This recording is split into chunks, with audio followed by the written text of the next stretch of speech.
अस्सलाम वालेकुम dear viewers. एक सॉफ्टवेयर जो बहुत यूज़ होता है हमारी खासतौर पे इकोनॉमिक्स, अकाउंटिंग और फाइनेंस की स्टडीज़ के अंदर।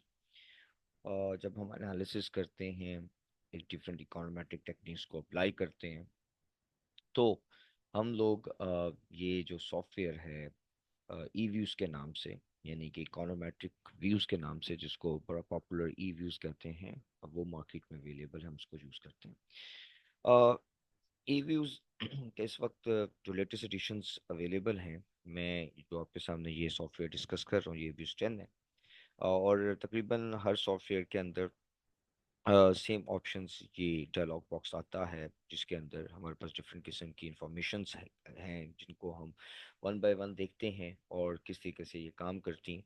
तो हम इस वीडियो के अंदर इसको डिस्कस करेंगे। अ, अगर देखें तो ये जो डायलॉग बॉक्स है, ये तीन पार्ट्स के अंदर डिवाइडेड है: EViews, work files, recent files और सपोर्ट। ई वर्क फाइल्स के अंदर बात करेंगे तो हमारे पास create a new EViews work file, open an existing EViews work file, open a foreign file such as an Excel.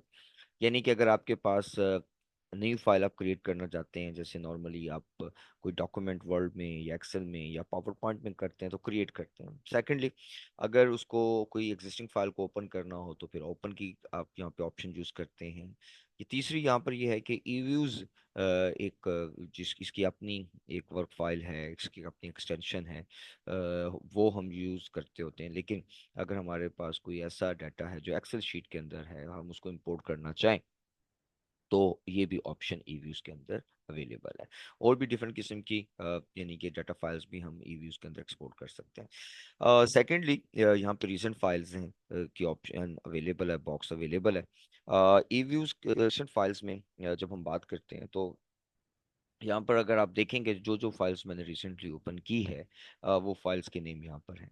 लेकिन इन सब के एंड में आप देखेंगे .wf1, .wf1, .wf1, .wf1 show हो रहा है। यानी कि जो नॉर्मली आप लोगों को सबको पता है कि वर्ड की एक्सटेंशन .doc होती है, एक्स होती है। और इसी तरीके से एक्सेल की है तो .xlx है, और पावर पॉइंट की है तो .pptx है। तो इसी तरह से जो ई व्यूज की वर्क फाइल की जो एक्सटेंशन है वो .wf1 है। ओके, और इस बॉक्स में एक्सपोर्ट का ऑप्शन है। एक्सपोर्ट के अंदर यानी कि ईव्यूज की इलस्ट्रेशन चाहिए, ईव्यूज की हेल्प चाहिए, या ऑनलाइन ट्यूटोरियल्स आप सीखना चाहें ईव्यूज को, तो आपके पास यहाँ पर ऑप्शंस अवेलेबल है।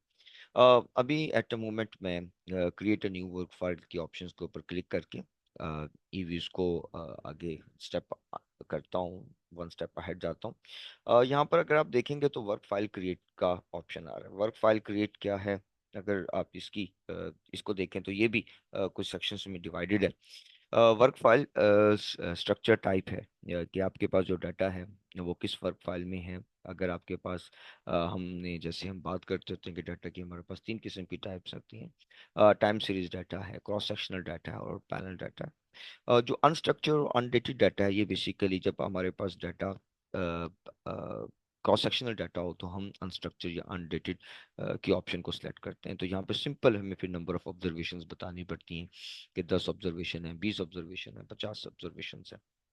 ओके, और जब हम डेटेड विद रेगुलर फ्रीक्वेंसी की बात करते हैं तो यहाँ पर हमारे पास अब फ्रीक्वेंसीज में एनुअल, मल्टी ईयर, डिफरेंट किस्म की हमारे पास फ्रीक्वेंसीज आती हैं with start and end date आता है। ओके, अब हम अगर बैलेंस पैनल की बात करते हैं तो पैनल की बात जैसे करते हैं तो हमारे पास स्टार्ट और एंड डेट के अलावा नीचे नंबर ऑफ क्रॉस सेक्शंस आ जाते हैं। तो हमारे पास ये पैनल डाटा का ऑप्शन है। लेकिन बाय डिफॉल्ट जो होता है वो डाटा विद रेगुलर फ्रीक्वेंसी होता है, यानी कि टाइम सीरीज डाटा। ओके, अब मैं यहाँ पर अब इस स्टेप से आगे फॉरवर्ड होते हैं डाटा स्पेसिफिकेशन को। अगर आप डाटा स्पेसिफिकेशन में हैं तो फ्रीक्वेंसीज के अंदर आपके पास डिफरेंट किस्म की फ्रीक्वेंसीज हैं: multi year, annual, semi annual, quarterly, monthly, bi monthly, fortnightly, 10 days, weekly, daily, 5 days a week, 7 days a week, custom week, intraday, integer day. ठीक है, तो हमने अपनी डाटा की फ्रीक्वेंसी को देखकर यहाँ से फ्रीक्वेंसी सेलेक्ट करनी है। अगर मैं आपके पास यहाँ पर एक डाटा फाइल शो करता हूँ जिससे हम देखते हैं कि हमें किस तरीके का डाटा जो है वो रिक्वायर्ड है। तो अब यहाँ पर एक्सेल की एक शीट है, मैं आपके साथ शेयर कर रहा हूँ।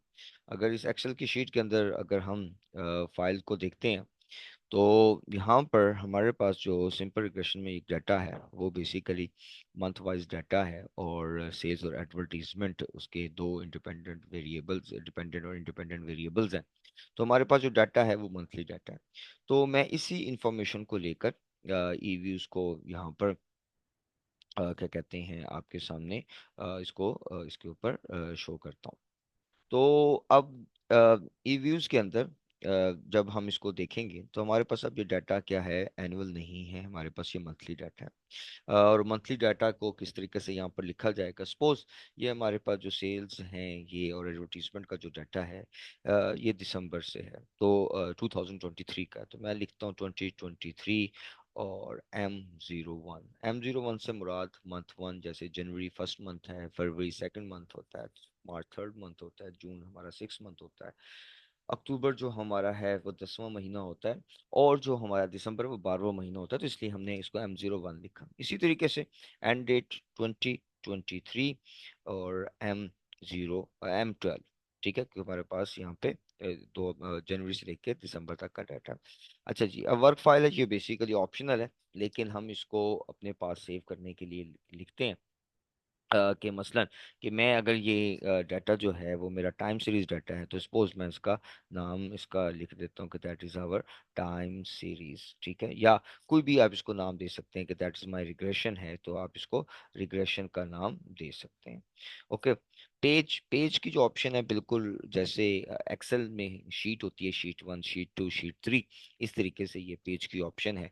तो आप इसको मल्टीपल यानी कि ईव्यूज के अंदर मल्टीपल शीट्स में आप एक ही फाइल के अंदर मल्टीपल पेजेस बनाकर आप एनालिसिस कर सकते हैं।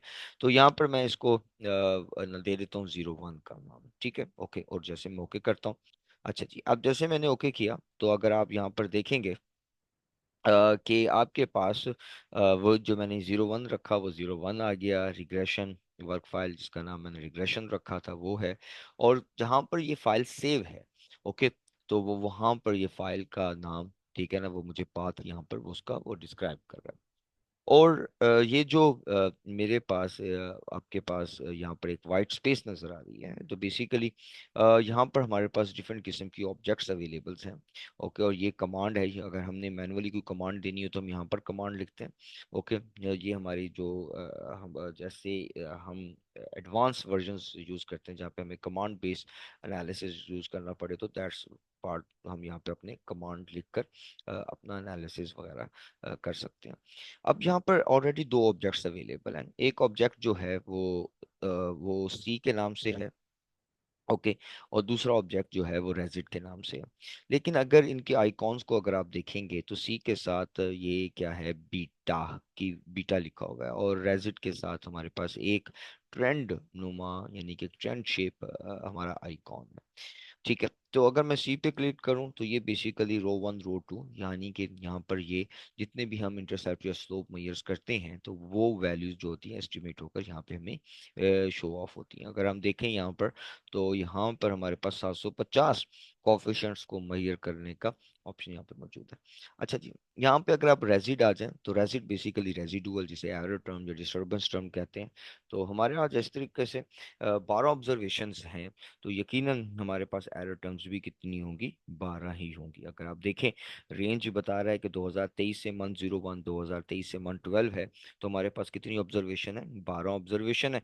तो और सैंपल भी 2023 मंथ 01 से 2023 मंथ 12 यानी कि 12 ऑब्जर्वेशन। तो इस सूरत के अंदर हमारे पास यहाँ पर एरर टर्म भी जो कैलकुलेट होगा वो भी हमारे पास कितना होगा, 12 ही होगा। अच्छा जी, ये हमारे पास इस तरीके से होता है। अब हम डेटा इंपोर्ट करना सीखते हैं। कि हम ईव्यूज के अंदर जो डाटा हमने इंपोर्ट करना है तो वो कैसे करना है। तो it's very simple and very easy. अगर आप इसको देखेंगे तो किस तरीके से है। आप यहाँ पर जब भी यहाँ पर इसको हम ऑब्जेक्ट्स बोलते हैं, जब भी हमने ऑब्जेक्ट करना है तो ऑब्जेक्ट के ऑप्शन पे जाना है, न्यू ऑब्जेक्ट पे क्लिक करना है, और हमारे पास डिफरेंट किस्म की ऑब्जेक्ट्स जो हम यूज़ कर सकते हैं और ऑब्जेक्ट्स बना सकते हैं, वो ऑब्जेक्ट्स यहाँ पर आपको आ जाएंगे, शो हो जाएंगे। हमारा जो फोकस है वो बेसिकली यहाँ पर जो ऑब्जेक्ट हम जिस पे हमने जाना है वो बेसिकली हमारा सीरीज है। ओके, तो हमने यहाँ से सीरीज सेलेक्ट किया। अनटाइटल में जब हम आते हैं तो यहाँ पर हम बेसिकली अपना नाम लिखते हैं। जैसे हमारा यहाँ पर जो डिपेंडेंट वेरिएबल है उसका नाम, यानी कि जो हमारी एक्सेल की शीट थी उसके अंदर जो हमारे पास डिपेंडेंट वेरिएबल था, हमने जो रखा है वो सेल्स है, और इंडिपेंडेंट वेरिएबल हमारा एडवर्टीजमेंट है। तो मैंने इसके जो नाम है उसको यहाँ पर लिखता हूँ, just like cells. Okay, cells करके ओके किया। ठीक है, जैसे मैं सेल्स करूंगा तो यहाँ पर सेल्स का ऑब्जेक्ट क्रिएट हो जाएगा। इस पे मैं डबल क्लिक करूंगा तो that's now cells is there. अब यहाँ पर एन ए है, यानी कि not available, data not available है, क्योंकि डाटा तो हमारी एक्सेल शीट के अंदर है, वहां से हम कॉपी करके यहाँ पे हमने यहाँ पेस्ट करना है। अच्छा जी, वहां से जब कॉपी करके यहाँ पे पेस्ट करेंगे तो सबसे पहले हमें यहाँ पर एक ऑप्शन है एडिट का, इस एडिट के ऑप्शन के ऊपर हमने इसको क्लिक करना है। इसको क्लिक करने के बाद मैं यहाँ पर गया, इस एक्सेल की शीट में, यहाँ से मैंने सेल्स को कॉपी किया, वहां पर गया और यहाँ पर जाकर मैंने पेस्ट कर दिया और इसको मैंने क्लोज कर दिया। अब मेरे पास जो सेल्स है, ठीक है, वो हमारे पास गिवन है। अगर मैंने इसकी एडिट के ऑप्शन को बंद करूंगा तो अब मैं इसका डाटा को चेंज करना चाहूँ तो चेंज नहीं हो सकता।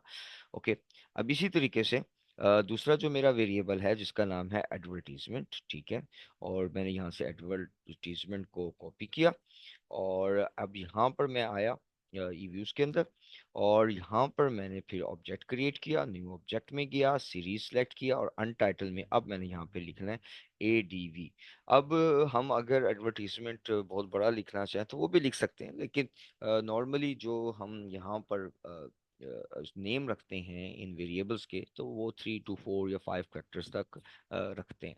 तो इसीलिए मैंने सेल्स के थे तो 5 कैरेक्टर्स रखे, तो यहाँ पर इसके मैंने 3 कैरेक्टर्स रखे, ओके किया। अब यहाँ पर मेरे पास एडवर्टीजमेंट भी ADV के नाम से आ गया। जस्ट अगेन वो वहाँ से कॉपी है डाटा, एडिट किया, यहाँ पे आया और यहाँ पे मैंने इसको पेस्ट कर दिया, फिर इसको एडिट को मैंने क्लोज कर दिया। तो अब मेरे पास जो डाटा है, ठीक है, और वो जो ये है वो अब हमारे पास यहाँ पर गिवन है। तो इस तरीके से हम ईव्यूज के अंदर डाटा किस तरीके से इंपोर्ट करना है, ठीक है, और टाइप ऑफ डाटा कैसे सिलेक्ट करना है, डाटा को इंपोर्ट कैसे करना है, तो हमने इस वीडियो में ये सीखा।